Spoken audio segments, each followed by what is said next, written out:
नमस्कार, India TV पर सुबह की पहली खबर में आपका स्वागत है। मैं हूं आपके साथ अर्चना सिंह। बुलेटिन की शुरुआत करेंगे 5 मिनट में 25 खबरों से।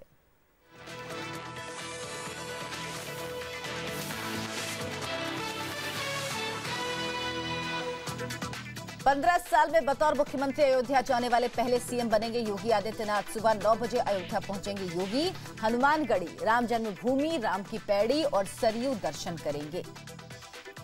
फैजाबाद में आज सीएम योगी का व्यस्त कार्यक्रम। सुबह 11:25 पर अवध विश्वविद्यालय के सभागार में है कार्यक्रम। कानून व्यवस्था और विकास कार्यों की समीक्षा करेंगे योगी आदित्यनाथ दोपहर में करीब 3 बजे महंत नृत्य गोपाल दास के जन्मोत्सव में होंगे शामिल। फैजाबाद के मुख्य पोस्ट ऑफिस में पासपोर्ट सेवा का भी उद्घाटन करेंगे। शाम 5:35 पर लखनऊ रवाना होंगे। योगी कैबिनेट का अहम फैसला, पूर्वांचल एक्सप्रेसवे को अयोध्या से जोड़ने के लिए बनेगी लिंक रोड। 6 कंपनियों के टेंडर्स किए कैंसिल। मिशन यूरोप पर गए पीएम मोदी पहुंचे स्पेन। राष्ट्रपति मैरियानो रेजो से आज करेंगे मुलाकात। किंग फिलिप 6 से भी मिलेंगे PM Modi. Infrastructure, energy sector और आर्थिक समझौतों पर लग सकती है मुहर। बर्लिन में पीएम मोदी और जर्मन चांसलर मार्केल के बीच हुए 8 करार। एनएसजी के समर्थन के लिए पीएम मोदी ने किया जर्मनी का धन्यवाद। यूएन में स्थायी सीट के लिए दोनों एक दूसरे का करते हैं समर्थन। मिशन गुजरात पर आज से बीजेपी अध्यक्ष अमित शाह वडोदरा में विस्तारक मुहिम में लेंगे हिस्सा। 48,000 बूथों का करेंगे दौरा। स्वामी नारायण मंदिरों में आदिवासियों की समस्याएं सुनेंगे शाह। बुद्धिजीवियों को भी करेंगे संबोधित। जीएसटी पर आज दिल्ली विधानसभा का विशेष सत्र। दोपहर 2 बजे सदन में जीएसटी पर चर्चा होगी। सीएम अरविंद केजरीवाल और कपिल मिश्रा होंगे आमने सामने। ऑफिस ऑफ प्रॉफिट में फंसे विधायक दे सकते हैं सफाई। आईआईटी चेन्नई के बाहर छात्र की पिटाई के खिलाफ स्टूडेंट का प्रदर्शन। प्रदर्शनकारियों ने बीफ खाकर जताया विरोध। पुलिस ने छात्रों को हिरासत में लिया। बीफ टेस्ट के दौरान पीएचडी के छात्र को आंख पर आई थी चोट। बिहार में 12वीं क्लास में फेल छात्र रिजल्ट से नाराज। बिहार इंटरमीडिएट काउंसिल के बाहर आज कर सकते हैं प्रदर्शन। परीक्षा में साइंस में उत्तर 70 जबकि आर्ट्स में 63% छात्र फेल। बिहार में नकल पर सख्ती के बावजूद रोहतास में बीए की परीक्षा में नकल। कुछ मुन्नाबाई भी परीक्षा देते नजर आए। प्रशासन की तरफ से नकल रोकने के लिए नहीं किए गए इंतजाम। यूनिवर्सिटी की स्क्वाड टीम भी नहीं पहुंची। दिल्ली के त्रिलोकपुरी में 2 गुटों में जमकर पथराव और फायरिंग। सड़क पर खड़ी गाड़ियों को किया क्षतिग्रस्त। वर्चस्व की लड़ाई को लेकर कहासुनी के बाद हंगामा। पुलिस ने हालात को काबू में किया। इलाके में तनाव। दिल्ली में एक शख्स ने फेसबुक पर लड़की बनकर अपने बुआ के बेटे को किया किडनैप। 25 लाख की फिरौती लेकर फरार हुआ अक्षय। पुलिस के डर से फांसी लगाकर की खुदकुशी। मुंबई के एक होटल में गुंडागर्दी, सीसीटीवी में कैद। 5 युवकों पर मालिक और कर्मचारियों को पीटने के बाद तोड़फोड़ का आरोप। स्कूटी पर बैठने से मना करने पर भड़के युवक। पुलिस ने सभी को गिरफ्तार किया। पुणे सोलापुर पैसेंजर ट्रेन में महिला और बच्चों से बेरहमी का वीडियो वायरल। करुड़ुवाड़ी में मामूली कहासुनी के बाद 25 बदमाशों ने ट्रेन में चढ़कर की मारपीट। तमाशबीन बने रहे यात्री। पुलिस ने 10 लोगों को हिरासत में लिया। बाकी की तलाश जारी। अलवर में एक शख्स की पिटाई का वीडियो हुआ वायरल। शख्स पर महिला को ब्लैकमेल और यौन शोषण का आरोप। आरोपी को पीड़ित महिला के घर वालों ने जमकर पीटा। पुलिस ने दर्ज किया केस। ठाणे के डोंबिवली में युवक की गोली मारकर हत्या। घर के पास खड़ी जेसीबी मशीन को हटाने को लेकर हुआ था विवाद। आरोपियों के खिलाफ केस दर्ज कर तलाश में जुटी पुलिस। यूपी के इलाहाबाद में बेलगाम हुए बदमाश। कारोबारी के घर में घुसकर गोली मारकर की हत्या। वारदात को अंजाम देकर मौके से फरार हुए हमलावर। पुलिस को राजनीतिक रंजिश में हत्या का शक। हरियाणा के पानीपत में बीच बाजार मनचले की पिटाई। महिला से बदसलूकी और पीछा करने के आरोप में रिश्तेदार ने पकड़कर पीटा। दुकानदारों ने की इलाके में महिला पुलिस की मांग। कश्मीर में सब्जार बट एनकाउंटर के दौरान भीड़ ने एक आतंकी को बचाया। हिजबुल के आतंकी आदिल को छुड़ाया। सब्जार के साथ ही त्राल के सतसुना गांव के मकान में छुपा था आदिल। भीड़ मकान से बाहर ले जाती दिखी।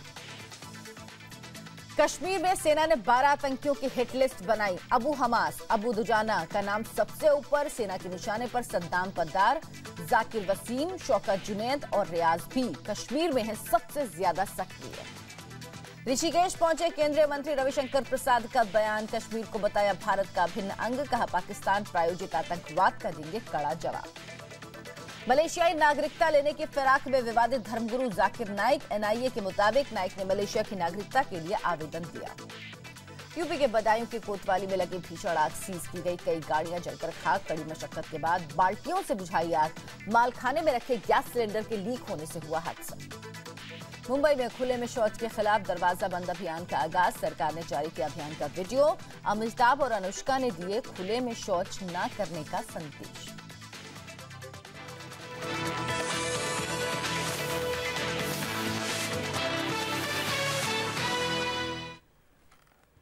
आज सुबह की पहली और बड़ी खबर, उत्तर प्रदेश के मुख्यमंत्री योगी आदित्यनाथ आज अयोध्या जाने वाले हैं। पिछले 15 सालों के दौरान उत्तर प्रदेश के किसी मुख्यमंत्री का यह पहला अयोध्या दौरा है। इस दौरे को लेकर कई राजनीतिक कयास भी लगाए जा रहे हैं। योगी के मुख्यमंत्री बनने के बाद से केंद्र का भी अयोध्या पर ध्यान बढ़ गया है। अयोध्या के विकास को लेकर केंद्र ने कई प्रोग्राम भी शुरू किए हैं। आज योगी अयोध्या में हनुमानगढ़ी, रामलला, राम की पैड़ी और सरयू के दर्शन करेंगे।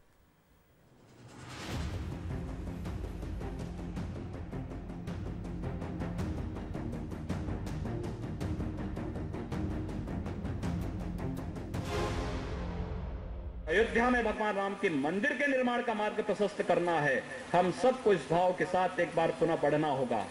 क्यों नहीं, कौन ताकत है जो आपको रोक सकता है मंदिर बनाने से? पिछले 15 साल में यूपी के किसी मुख्यमंत्री का ये पहला अयोध्या दौरा है। योगी आदित्यनाथ के अयोध्या दौरे को लेकर कई राजनीतिक कयास लगाए जा रहे हैं। दरअसल उत्तर प्रदेश में सरकार बनने के बाद से ही केंद्र का अयोध्या पर ध्यान बढ़ गया है। अयोध्या में योगी हनुमानगढ़ी, रामलला, राम की पैड़ी और सरयू के दर्शन करेंगे और फैजाबाद में कानून और व्यवस्था की स्थिति और विकास कार्यों का जायजा लेंगे। योगी 8:35 पर लखनऊ से फैजाबाद के लिए रवाना होंगे। सुबह 9 बजे योगी फैजाबाद हवाई पट्टी पर पहुंचेंगे। 9:20 पर योगी हनुमानगढ़ी पहुंच जाएंगे। योगी 11 बजे हनुमानगढ़ी, रामलला मंदिर, राम की पैड़ी और सरयू के दर्शन करेंगे। योगी अवध विश्वविद्यालय के सभागार में 11:25 पर बीजेपी के पदाधिकारियों से विचार विमर्श करेंगे। दोपहर 12 बजे से 2:30 बजे तक अवध विश्वविद्यालय के ऑडिटोरियम में फैजाबाद मंडल के विकास कार्यों और कानून व्यवस्था की समीक्षा बैठक करेंगे। इसके बाद योगी 2:50 से 3:30 तक दिगंबर अखाड़ा में रहेंगे। 3:35 से 4:35 तक दीनबंधु नेत्र चिकित्सालय का निरीक्षण करने के साथ साथ महंत नृत्य गोपाल दास के जन्मोत्सव में शामिल होंगे। 5 बजे से 5:15 बजे तक फैजाबाद के प्रधान डाकघर में पासपोर्ट सेवा का उद्घाटन करेंगे। 5:35 पर योगी आदित्यनाथ लखनऊ के लिए रवाना हो जाएंगे। 1992 में विवादित ढांचा गिराए जाने के बाद योगी आदित्यनाथ ऐसे दूसरे मुख्यमंत्री होंगे जो अयोध्या में रामलला मंदिर जाएंगे। 2002 में राजनाथ सिंह ने अयोध्या का दौरा किया था। यूपी में बीजेपी की सरकार के गठन के बाद ही योगी आदित्यनाथ ने अयोध्या में राम मंदिर बनाने में अपनी सहमति जताई थी। ऐसे में योगी के दौरे से लोगों की उम्मीदें काफी बढ़ गई हैं। हर एक चीज का समय होता है। यहाँ में केवल अपना उद्घाटन करने आ रहे हैं कि यहाँ पार्टी और पार्टी की बात करने के लिए नहीं आ रहे हैं। वो तो केवल थोड़ी देर के लिए उद्घाटन के लिए यहाँ आएंगे और चले जाएंगे। राम मंदिर के चर्चा से कोई परहेज किया जा सकता है? भगवान श्री राम जी हमारे राष्ट्र नायक हैं, राष्ट्र के कर्णधार हैं, सब कुछ हैं। तो उनकी जन्मभूमि पर भव्य मंदिर बने, इसके लिए क्या है, सब विचार कर सकते हैं महात्मा लोग। केंद्र सरकार भी अयोध्या के विकास के लिए खास ध्यान दे रही है। अयोध्या का कायाकल्प करने के लिए कई योजनाएं बना रही है। मोदी सरकार ने अयोध्या का नाम उन 10 शहरों की लिस्ट में शामिल किया है जहां पर्यटकों के लिए 5 star hotel, hi-tech railway station, अत्याधुनिक परिसर और बेहतर रोड जैसी सुविधाएं प्रदान की जाएंगी। मोदी सरकार पहले भी अयोध्या के लिए कई प्रोजेक्ट लागू कर चुकी है, जिसमें रामायण सर्किट से लेकर रामायण म्यूजियम तक शामिल है। पर्यटकों को आकर्षित करने के लिए शहर के आसपास टूरिस्ट केंद्र बनाए जाएंगे। सरयू नदी के घाटों की सफाई और उनका सौंदर्यीकरण किया जाएगा। अयोध्या तक आने के लिए रेल सेवा को बेहतर किया जाएगा। फैजाबाद में मौजूदा हवाई पट्टी को घरेलू एयरपोर्ट के तौर पर विकसित किया जाएगा। योगी आदित्यनाथ फैजाबाद और अयोध्या में करीब 8 घंटे 35 मिनट तक रहेंगे। हालांकि अभी तक इस खबर की पुष्टि नहीं हुई है, लेकिन काफी दिन से इस बात के कयास लगाए जा रहे हैं कि योगी आदित्यनाथ अयोध्या से विधानसभा का चुनाव लड़ सकते हैं। अगर ऐसा होता है तो इस यात्रा के जरिए बीजेपी लोगों में ये संदेश जरूर देना चाहेगी कि वो राम मंदिर बनाने को लेकर गंभीर है। सबसे महत्वपूर्ण यह है कि हनुमानगढ़ी के अलावा रामलला के दर्शन करेंगे तो इसके बाद निश्चित तौर पर जो मायने हैं वो काफी ज्यादा महत्वपूर्ण हो जाते हैं। और ऐसे में न सिर्फ भाजपा की बल्कि विरोधियों की भी निगाहें मुख्यमंत्री योगी आदित्यनाथ के फैजाबाद के साथ साथ अयोध्या के इस दौरे पर हैं। कैमरामैन मकसूद आलम के साथ विशाल प्रताप सिंह, इंडिया टीवी, लखनऊ। योगी आदित्यनाथ के अयोध्या दौरे पर हमारी नजर बनी रहेगी। इंडिया टीवी पर आप देख सकते हैं रामलला के दर पर योगी आज सुबह 9:27 पर। बढ़ते हैं आगे।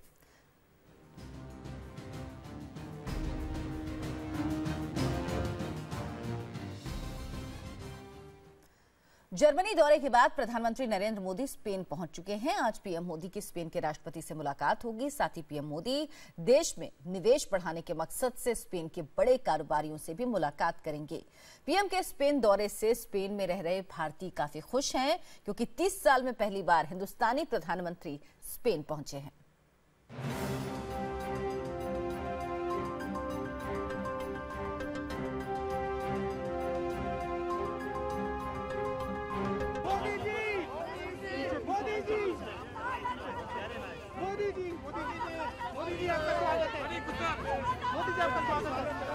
ये तस्वीरें स्पेन के मैड्रिड की हैं। जर्मनी के बाद पीएम मोदी मंगलवार शाम स्पेन पहुंचे।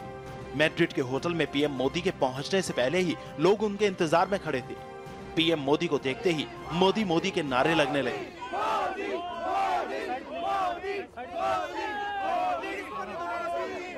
लोगों की भीड़ को देखकर पीएम मोदी होटल से बाहर आ गए और फिर सड़क पर खड़े लोगों से मिलने लगे। हाथ मिलाया, फूलों का गुलदस्ता लिया और लोगों के साथ फोटो खिंचवाई। मोदी जी, मोदी जी, मोदी जी, मोदी जी आपका स्वागत है।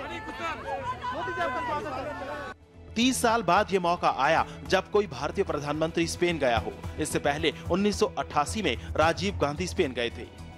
पीएम मोदी के स्वागत के लिए स्पेन के विदेश मंत्री एयरपोर्ट पर पहुंचे थे। पीएम मोदी की स्पेन यात्रा का मकसद दोनों देशों के बीच द्विपक्षीय आर्थिक संबंधों को बढ़ावा देना है। इस यात्रा के दौरान पीएम मोदी की कोशिश है कि स्पेन से ज्यादा निवेश भारत आए। इसके लिए पीएम मोदी स्पेन के राष्ट्रपति मैरियानो रोज़ाय से मिलेंगे और किंग फिलिप 6 से भी मुलाकात करेंगे। साथ ही इंडिया स्पेन सीईओ फोरम की बैठक में भी शिरकत करेंगे। PM Modi make in India योजना के तहत भारत में निवेश को न्योता देंगे। फोरम में स्पेन की बड़ी कंपनियों के सीईओ शामिल हो रहे हैं। स्पेन के शीर्ष उद्योगपतियों से मिलने का मकसद यही है कि भारत में स्पेन की बड़ी कंपनियां और निवेश करें। अभी तक भारत में 200 स्पेनिश कंपनियां ऑपरेशनल हैं। पिछले 6 सालों में $2.32 अरब का इन्वेस्टमेंट स्पेन की तरफ से भारत में हो चुका है।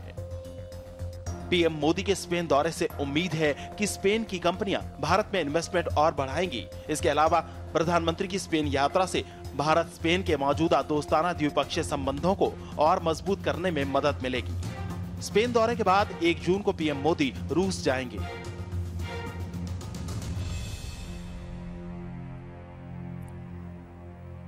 खबर राजस्थान के अलवर से, जहां पिलर से बांधकर एक शख्स की इतनी पिटाई की गई कि वो आज अस्पताल में भर्ती है। पुलिस अब उन लोगों की तलाश कर रही है जिन्होंने मारा है, लेकिन बताया जा रहा है कि जिस शख्स को पीटा गया वो 5 साल से एक शादीशुदा लड़की को ब्लैकमेल कर रहा था और लगातार शारीरिक शोषण कर रहा था।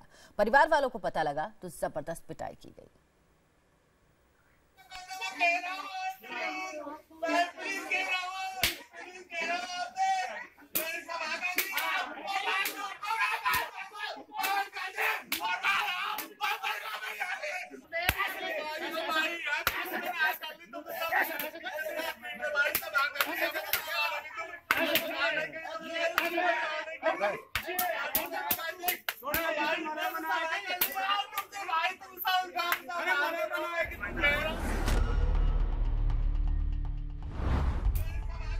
चारों तरफ से घेर कर एक खंबे से बांधकर डंडे और चप्पलों से एक शख्स की पिटाई हो रही थी और वो बस इतना ही कह पा रहा था, छोड़ दो, छोड़ दो, छोड़ दो। जिसकी पिटाई हो रही है उस पर इतना गंदा आरोप है कि लोग बात नहीं कर पा रहे थे। गुस्से में इतने थे कि पकड़ते ही इसकी पिटाई शुरू कर दी।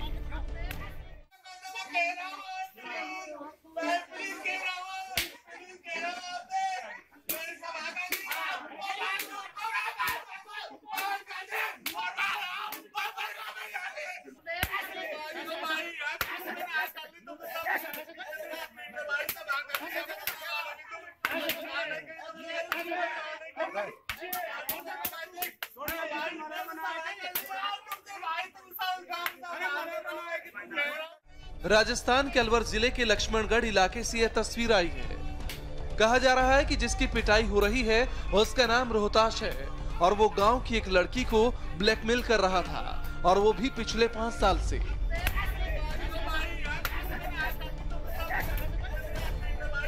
लड़की ने अपने घर वालों को जब ये बात बताई तो सबने मिलकर रोहताश को इतना मारा कि उसे चलने लायक नहीं छोड़ा।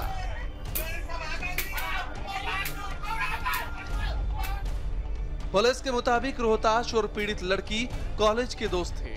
लड़की और रोहताश दोनों एक दूसरे को पसंद करते थे, लेकिन लड़की की शादी किसी और से हो गई, जिसके बाद रोहताश लड़की को ब्लैकमेल करने लगा। आपत्तिजनक तस्वीर और वीडियो वायरल करने की धमकी देता रहा। शादी के बाद भी लड़की का शारीरिक शोषण करता रहा। सोने की चेन, 2 सोने की चूड़ियां ले चुका था। लड़की बताती है कि करीब 5 लाख रुपए भी ले चुका था।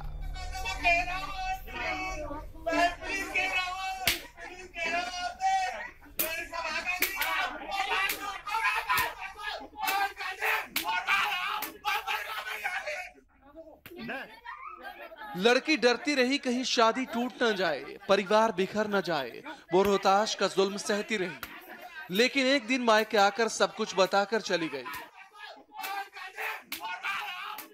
पीड़िता द्वारा उक्त मजलूम व्यक्ति रोहताश के विरुद्ध यौन शोषण का मामला धारा 376, 384, 386 आईपीसी के अंतर्गत दर्ज कराया गया। लड़की के परिवार वालों ने रोहताश को पहले समझाया, लेकिन रोहताश को पैसों की लत लग गई थी, जिसके बाद परिवार वालों ने एक दिन मिलने के बहाने बुलाया और पकड़कर ऐसा पीटा कि ब्लैकमेलिंग का भूत तक भाग गया।